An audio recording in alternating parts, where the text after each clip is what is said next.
கல்யாணம் முடிஞ்ச கையோட பெரியவங்க பண்ணியிருக்கக்கூடிய ஒரு விஷயம் அப்படிங்கிறது இப்போ சோசியல் மீடியாவில் ரொம்பவே ட்ரெண்டிங்காக போய்கிட்டு இருக்கு. இதை பார்த்துட்டு நிறைய ரசிகர்கள் வாழ்த்துக்கள் சொல்லி வந்துட்டு இருக்காங்க. என்னப்பா பண்ணாங்க, எதுக்குப்பா வாழ்த்துக்கள் அப்படின்னு கேட்டிங்கன்னா, அதை பற்றி தான் இந்த ஒரு வீடியோவில் நம்ம பார்க்க போகிறோம். பிரியங்கா அவர்களுக்கு சமீபத்தில் 2வது திருமணம் நடந்திருந்துச்சு. அதுக்கப்புறம் தொடர்ந்து அவங்க சோசியல் மீடியாவில் ட்ரெண்டிங்கில் தான் இருக்காங்க. ஏகப்பட்ட விஷயங்கள் அவங்கள பற்றி வெளிவந்துட்டு இருக்கு. அந்த வகையில் சமீபத்தில் தெரிய வந்திருக்கிறது என்ன அப்படின்னா, பிரியங்கா அவர்கள் கல்யாணம் முடிஞ்சதுக்கப்புறம் நம்ம ஒரு நல்ல விஷயம் பண்ணணும் அப்படிங்கிறத வசி அவர்கள்கிட்ட தொடர்ந்து சொல்லிக்கிட்டே இருந்திருக்காங்க. அந்த ஒரு விஷயத்த சொன்னதோட மட்டும் இல்லாம சூப்பரா பண்ணியும் முடிச்சிருக்காங்க. அதாவது ஒரு 3 குழந்தைகள தத்தெடுத்திருக்காங்க. தத்தெடுக்கிறதுனா என்னப்பா அவங்க வீட்ல கூட்டியாந்து வளர்க்கிறதா அப்படின்னு கேட்டிங்கன்னா, அந்த மாரி கிடையாது. அந்த குழந்தைகள் ஆசிரமத்திலே தான் இருப்பாங்க. பட் அவங்களுக்கு தேவையான கல்வியாக இருக்கட்டும், மருத்துவ செலவாக இருக்கட்டும், அவங்களுக்கு தேவையான ஏதாவது இம்பார்ட்டன்டான விஷயங்களா இருக்கட்டும், அது எல்லாத்தையுமே இவங்க பொறுப்பேத்துப்பாங்க.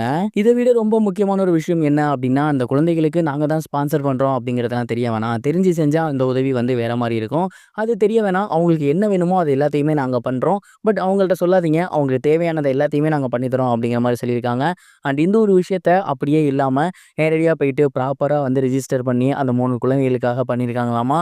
அண்ட் இந்த ஒரு விஷயம் தான் சமீபத்தில வெளிவந்து சோசியல் மீடியால ரொம்பவே வைரலா போய்க்கிட்டு இருக்கு. இத பார்த்துட்டு தான் ரசிகர்கள் எல்லாருமே பிரியங்காக்கு வாழ்த்துக்கள் தெரிவிச்சு வந்துட்டு இருக்காங்க.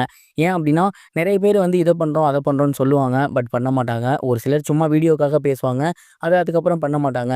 பட் நீங்க வந்து ரொம்ப நாளாவே குழந்தைகள் அப்படின்னா எனக்கு பிடிக்கும். அவங்களுக்கு ஏதாவது செய்யணும் அப்படின்னு சொல்லிட்டே இருந்தீங்க. அதே மாரி இப்போ ஒரு 3 குழந்தைகள தத்தெடுத்திருக்கீங்க. அவங்களுக்கு கல்வி, மருத்துவம், உடை அப்படின்னு ஏகப்பட்ட அத்தியாவசியமான விஷயங்கள் எல்லாத்தையுமே பண்ண போறீங்க. அதுவும் அந்த குழந்தைகளுக்கு தெரியாமயே பண்ண போறீங்க. இப்படி ஒரு மனசு யாருக்கு வரும்? இதனாலேயே நீங்க வந்து ரொம்ப நல்லா இருக்கணும் அப்படிங்கிற மாரி நெறைய ரசிகர்கள் அவங்களுக்கு வாழ்த்துக்கள் சொல்லி வந்துட்டு இருக்காங்க. அண்ட் இந்த ஒரு விஷயத்த பத்தி நீங்க என்ன நினைக்கிறீங்க? உங்களோட தாட் என்ன அப்படிங்கிறத மறக்காம கமெண்ட் பாக்ஸ்ல ஷேர் பண்ணுங்க. இது ஒரு புறம் இருக்க ஆக்டர் பிரேம்ஜி அவர்கள் சமீபத்தில ஒரு பிரஸ் மீட்ல அவங்க அப்பா கங்கை அமரன் அவர்கள் குட் பேட் அக்லி படத்த பத்தி சொல்லியிருந்ததுக்கு ஒரு விளக்க மனு கொடுத்திருந்தாரு. சமீபத்தில குட் பேட் அக்லில இளையராஜா அவர்களோட பாடல் பயன்படுத்தப்பட்டிருந்துச்சு. அதற்காக இளையராஜா அவர்கள் நோட்டீஸ் ஒண்ணு அனுப்பி 5 கோடி கேட்டிருந்தாரு. பட் அது மிகப்பெரிய ஒரு விஷயமா போயிருந்துச்சு.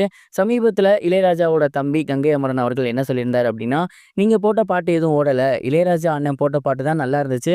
அதனால தான் படம் ஓடுச்சு" அப்படின்னாரு. அண்ட் இது சோசியல் மீடியால ரொம்பவே ட்ரெண்டிங் ஆகி நெறைய பேசும் பொருளா மாறி இருந்துச்சு. அண்ட் இந்த ஒரு விஷயம் குறித்து பிரேம்ஜி அவர்கள் என்ன சொல்லியிருக்காரு அப்படின்னா, "எங்க பெரியப்பாவுக்காக எங்க அப்பா வந்துட்டு அப்படி பேசிட்டாரு. இப்ப எங்க அண்ணனுக்கு எதுவும் ஒண்ணுனா, நான் வந்து அவருக்கு சப்போர்ட் பண்ணி பேச மாட்டேனா? அந்த மாரி தான் அவர் பேசினாரு. மத்தபடி எந்த நோக்கத்தோடையும் அவர் பேச கிடையாது.